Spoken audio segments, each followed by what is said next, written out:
കുരിശു തകർത്ത വനപാലകരെ, കാപാലികരെ, വനപാലകരെ, നിങ്ങൾക്കിനിയും മാപ്പില്ല, നിങ്ങൾക്കിനിയും മാപ്പില്ല. കുരിശ് കാണുമ്പോൾ പിണറായി വിജയനും കൂട്ടർക്കും ഹാലിളകുന്നു. കഴിഞ്ഞ ദിവസം ഇടുക്കി ജില്ലയിലെ തൊമ്മൻകുത്തിൽ സെന്റ് തോമസ് പള്ളി സ്ഥാപിച്ച കുരിശ് ഇടുക്കി DFOയെ പറഞ്ഞുവിട്ട് പൊളിച്ചു കളഞ്ഞു. ഈ ഒരു സംഭവം സെന്റ് തോമസ് പള്ളിയിലെ വിശ്വാസികൾക്കും ക്രൈസ്തവ വിശ്വാസികൾ ആയിട്ടുള്ളവർക്കും ഏറെ ഹൃദയഭേദകമായിരുന്നു. അവിടെ വലിയ പ്രക്ഷോഭങ്ങൾ ഉയർന്നു വന്നിരിക്കുന്നു. വളരെ വലിയ പ്രതിഷേധങ്ങൾക്ക് തൊമ്മൻകുത്ത് ഇന്ന് സാക്ഷ്യം വഹിച്ചുകൊണ്ടിരിക്കുന്നു. പ്രതിഷേധം, നിങ്ങൾക്കിനിയും മാപ്പില്ല, നിങ്ങൾക്കിനിയും മാപ്പില്ല. ആരിത് പറയുന്നത് അറിയാമോ? ആരിത് പറയുമെന്ന് അറിയാമോ? ക്രൈസ്തവ മക്കൾ പറയുന്നു, ക്രൈസ്തവ മക്കൾ പറയുന്നു. ആരിത് പറയുന്നു അറിയാമോ?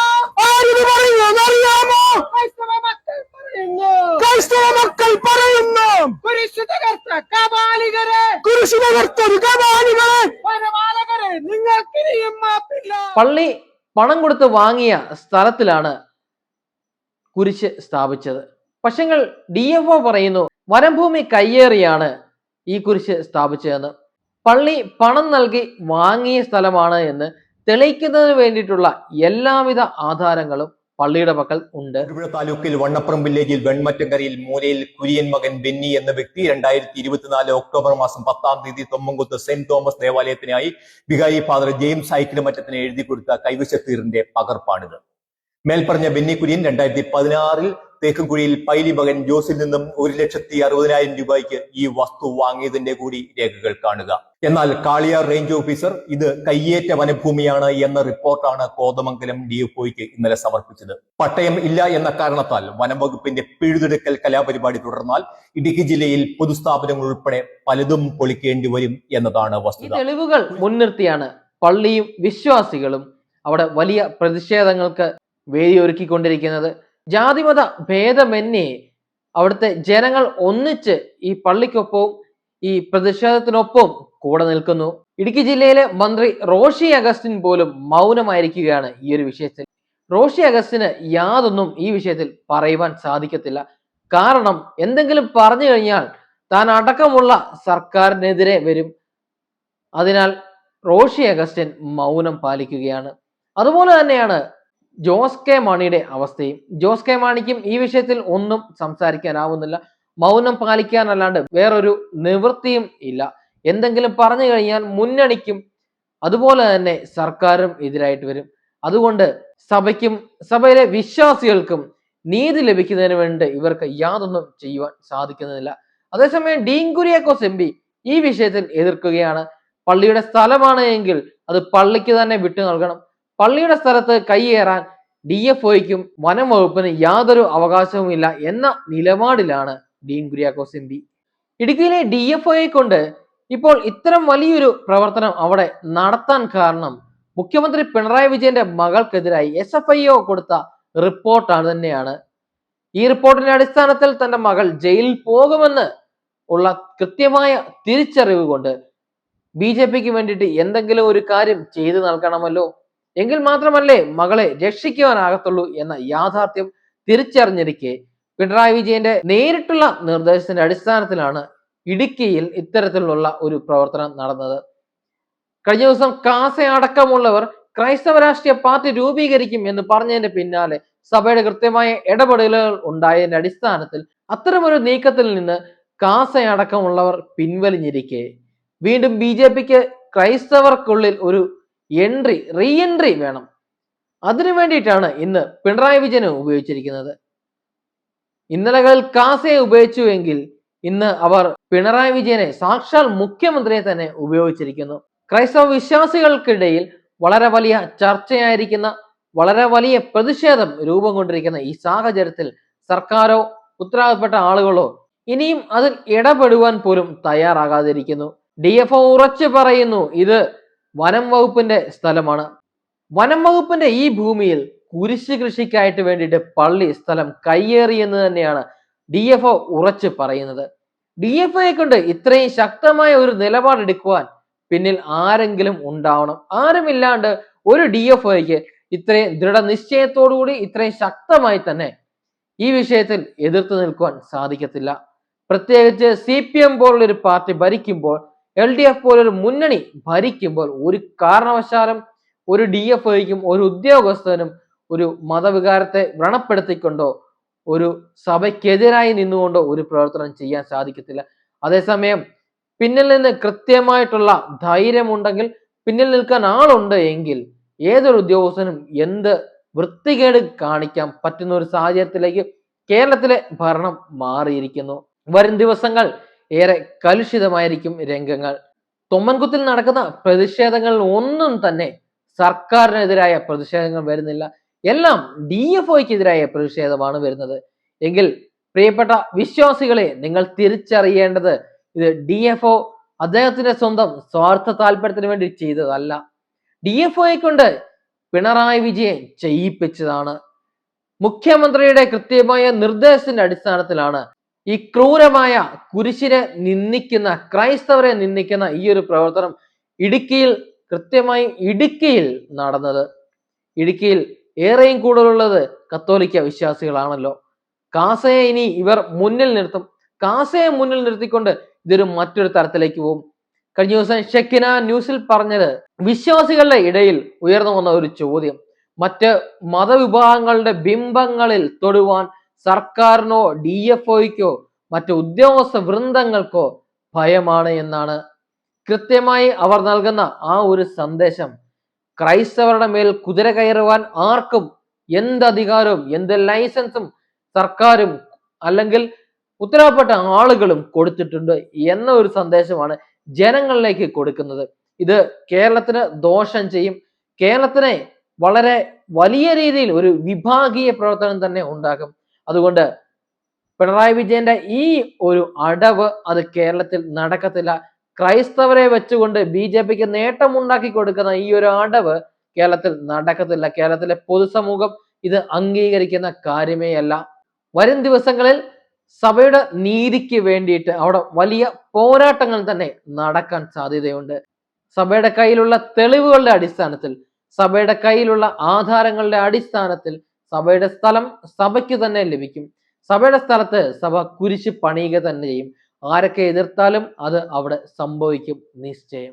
കഴിഞ്ഞ 60 വർഷമായിട്ട് കൃഷികൾ ചെയ്തുകൊണ്ടിരിക്കുന്ന ഒരു സ്ഥലമാണ് അത്. പ്രൈവറ്റ് പ്രോപ്പർട്ടിയാണ് അത്. ഒരു കാരണവശാലും വനത്തിന്റെ പ്രോപ്പർട്ടി അല്ല. കൃത്യമായ തെളിവുകളടക്കം ഷെക്കിന ന്യൂസിൽ അവർ പുറത്തേക്ക് വിടുന്നുണ്ട്. അവിടെയുള്ള നാട്ടുകാരുടെ ചില പ്രതികരണങ്ങൾ കൂടിയുണ്ട്. അതും കൂടി ഒന്ന് രാവിലെ വന്ന് ഫോറസ്റ്റുകാർ ഓഫീസർ സഹിതം വന്ന് ഇവിടെ നിന്ന് എല്ലാവരും 3-4 പേര് കൂടി വന്ന് നോക്കിയിട്ടൊക്കെ പോയിട്ട് ഒരു മണിക്കൂർ കഴിഞ്ഞപ്പോഴത്തേക്കും പിന്നെ വന്ന് JCBയും ഒക്കെ ആയിട്ട് വന്ന് തല്ലിപ്പൊളിച്ച് വർക്ക് എല്ലാം പരിക്കിടും. അപ്പോഴത്തേക്ക് ഇവിടുന്ന് തടയാനായിട്ട് ഇവിടെ ആരും ഇല്ലായിരുന്നു. ഉണ്ടായിരുന്ന ഒരു മനോജ് ഉണ്ടായിരുന്ന, ഒരു ജോമാൻ ഉണ്ടായിരുന്നു. രണ്ടുപേരെയും പോലീസുകാരും ഫോറസ്റ്റുകാരോടും കൂടി കത്തിച്ച് കല്ലിന്റെ ഇടയിലേക്ക് തള്ളി വിടുകയാണ്. 60 വർഷത്തിലധികമായി തെങ്ങ് ഉൾപ്പെടെയുള്ള കാർഷിക വിളകൾ കൃഷി ചെയ്യുന്ന ഭൂമിയിടത്തിൽ സ്ഥാപിച്ച കുരിശാണ് വനപാലകർ പിഴുതെടുത്തു കൊണ്ടുപോയത്. ഇവിടെ വനം കയ്യേറി കുരിശ് കൃഷി നടത്തി എന്ന് ആക്ഷേപം ഉന്നയിക്കുവാൻ ഒരുങ്ങുന്നവർ ഈ സ്ഥലവാസിയുടെ വാക്കുകൾ കേൾക്കുക. 65 വർഷക്കാലമായിട്ട് ഈ പ്രദേശത്ത് കിടക്കുന്ന ജനങ്ങൾ താമസിക്കുന്ന പ്രദേശവും 65 വർഷം പഴക്കമുള്ള ഭൂമിയിലാണ്. നിങ്ങൾക്ക് കാണാൻ ഇവിടെ നിൽക്കുന്ന ഈ പ്രായമുള്ള തെങ്ങുകളും കാര്യങ്ങളും ഒക്കെ നോക്കിയാൽ കാണാവുന്നതാണ്. അതുപോലെ ഇലക്ട്രിസിറ്റിയുടെ പോസ്റ്റ് ഇതാണ് പറിച്ചിട്ടിരിക്കുന്നത്. നെയ്യശ്ശേരി നോക്കുമ്പോൾ സാർ റോഡ് കടന്നു പോകുന്ന റോഡിന്റെ സൈഡിലാണ് ഈ പ്രോപ്പർട്ടി. അല്ലാതെ ഇത് വനത്തിലോ കാട്ടിലോ പാറപ്പുറത്തോ ഒന്നും അല്ല കൊണ്ട് കുരിശ് വെച്ചിരിക്കുന്നത്. തൊമ്മൻകുത്ത് പള്ളിക്ക് ഇവിടെ ഈ പ്രദേശത്ത് പട്ടയമില്ലാത്ത പ്രദേശത്ത് ഭൂമി കൈമാറുന്ന നിയമപ്രകാരം കൈമാറി കിട്ടിയ ഭൂമിയാണ്. അല്ലാതെ റിസർവ് ഫോറസ്റ്റ് അല്ല ഈ ഭൂമി. ശരിക്കും ആ ഭൂമിയിലാണ് രാവിലെ വന്ന് അദ്ദേഹത്തിന്റെ നേതൃത്വത്തിൽ ഇവിടെ ജനങ്ങളില്ലായിരുന്നു, അപ്പോഴേക്കും വന്നു. അത് പെട്ടെന്ന് JCB ഉപയോഗിച്ച് പൊളിച്ചു. അത് ഇവിടുന്ന് കയറ്റിക്കൊണ്ട് പോയിരിക്കുകയാണ്. ആരെയും അറിയിക്കാതെ പെട്ടെന്ന് വന്ന് കുരിശ് പൊളിച്ച് നീക്കുന്ന ഈ ഒരു പ്രവർത്തനം അതിനകത്ത് കൃത്യമായ ദുരുദ്ദേശം തന്നെയാണ്. ഗൂഢ ഉദ്ദേശത്തോടു കൂടി മാത്രമാണ് ഈ പ്രവർത്തനം അവിടെ നടന്നത്. ഇതിന് ഗുണം ലഭിക്കാൻ പോകുന്നത് BJPക്കും RSSനും മാത്രമാണ്. BJP RSSും ഈ വിഷയത്തിൽ ഉടൻ തന്നെ ഇടപെടും. കാരണം അവർക്ക് ക്രൈസ്തവരെ വെച്ച് നേട്ടം ഉണ്ടാക്കണം. അത് തന്നെയാണ് അവരുടെ ലക്ഷ്യവും. തൊമ്മൻകുത്തിൽ വളരെ വലിയ പ്രതിഷേധങ്ങളാണ് വിശ്വാസികൾ നടത്തുന്നത്. പന്തം കൊളുത്തി പ്രകടനങ്ങളടക്കം അവിടെ നടക്കുന്നു. ഓരോ ദിവസം കഴിയും തോറും ക്രൈസ്തവർക്ക് മേൽ ഉണ്ടാകുന്ന ആക്രമണങ്ങളും ക്രൈസ്തവർക്ക് മേൽ നടത്തുന്ന ആധിപത്യങ്ങളും കൂടിക്കൂടി വന്നുകൊണ്ടിരിക്കുന്നു. പിണറായി വിജയനും കേന്ദ്ര സർക്കാരും ഒരേപോലെ തന്നെ ക്രൈസ്തവരെ ആക്രമിച്ചു കൊണ്ടിരിക്കുകയാണ്. കഴിഞ്ഞ ദിവസം വഖഫ് ബില്ലുമായി ബന്ധപ്പെട്ട ചർച്ചകളുടെ ഭാഗമായി കത്തോലിക്ക സഭയെ ഭീഷണിപ്പെടുത്തുന്നതിന് വേണ്ടിയിട്ട് കത്തോലിക്ക സഭയുടെ ആസ്തി വിവരങ്ങൾ RSSന്റെ മുഖപത്രം പുറത്തുവിടുന്ന ഒരു സാഹചര്യം ഉണ്ടായി. ഇതിലൂടെ സഭയെ ഭീഷണിപ്പെടുത്തിക്കൊണ്ട് സഭയെ കൂടെ നിർത്തുക എന്ന ഒരു ഗൂഢ ഉദ്ദേശം മാത്രമാണ് ഉണ്ടായിരുന്നത്. അതുപോലെ തന്നെയാണ് ഇപ്പോൾ പിണറായി വിജയൻ ചെയ്തുകൊണ്ടിരിക്കുന്നത്. അത് മോദിക്ക് വേണ്ടിയിട്ട് ആണ് എന്ന് മാത്രം.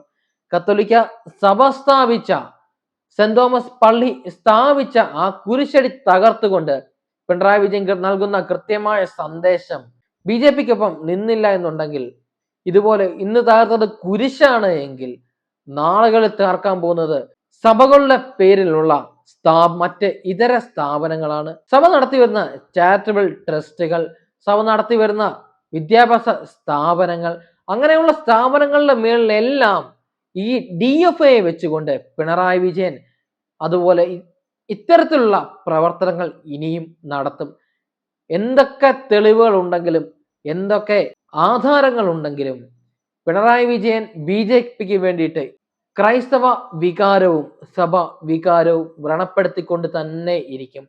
ഇത് എത്ര നാൾ മുന്നോട്ട് പോകും എന്നറിയില്ല. പക്ഷെങ്കിൽ ഇവരുടെ ലക്ഷ്യം ക്രൈസ്തവരെ ഭീഷണിപ്പെടുത്തിക്കൊണ്ടായിക്കോട്ടെ, പേടിപ്പിച്ചുകൊണ്ടായിക്കോട്ടെ BJPക്കൊപ്പം നിർത്തുക, വീണ വിജയൻ എന്ന് പറയുന്ന പിണറായി വിജയന്റെ മകളെ സംരക്ഷിക്കുക. അതിനു വേണ്ടിയിട്ട് പിണറായി വിജയൻ എന്തും ചെയ്യും. ആരെയും കൊല്ലും, ആരെയും തകർക്കും, എന്ത് മതവികാരവും വ്രണപ്പെടുത്താനും തയ്യാറാണ്.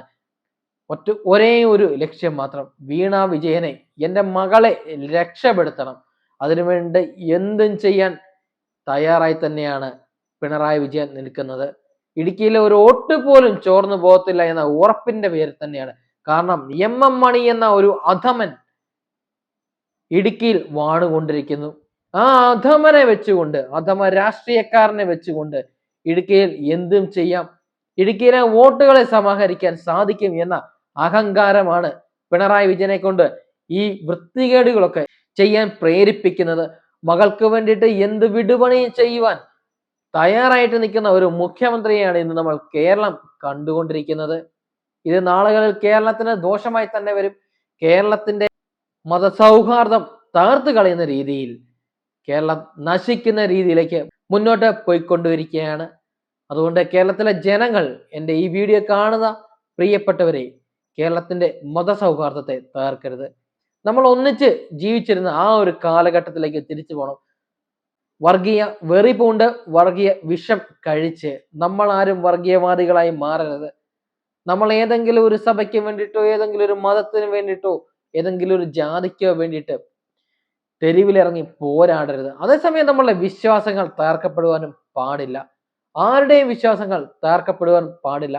ആരുടെയും വിശ്വാസങ്ങൾ ചോദ്യം ചെയ്യപ്പെടുവാനും പാടില്ല. കാരണം കേരളം ഒരു ഭ്രാന്താലയമല്ല. ഉടൻ തന്നെ കേരളത്തെ ഭ്രാന്താലയമാക്കാൻ ശ്രമിക്കുന്നവരുടെ കർണത്തടിയാവണം നമ്മളുടെ ഒരുമ. കേരളത്തിലെ ജനങ്ങൾ ഒന്നിച്ചൊരൊറ്റക്കെട്ടായി നിന്നുകൊണ്ട് ഈ പിണറായി വിജയനെയും ഈ BJPയെയും കേരളത്തിൽ അടുപ്പിക്കരുത്. വരുന്ന തിരഞ്ഞെടുപ്പുകളിൽ ഈ രണ്ട് കൂട്ടരെയും കേരളത്തിൽ നിന്ന് പടിയടച്ച് പിണ്ടം വയ്ക്കണം.